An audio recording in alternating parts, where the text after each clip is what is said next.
required. How to install BlueStacks in Windows. Open the browser and search for BlueStacks. Or you can directly type www.bluestacks.com in the URL. It redirects to this page.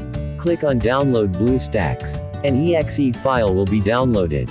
Open the exe file and click on Install Now. It downloads the required files and installs BlueStacks. It takes more time, so I have skipped the recording.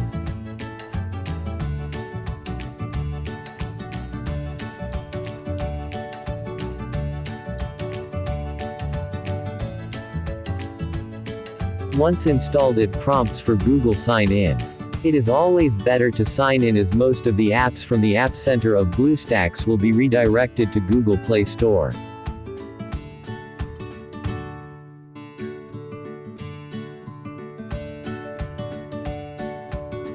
Download your favorite applications.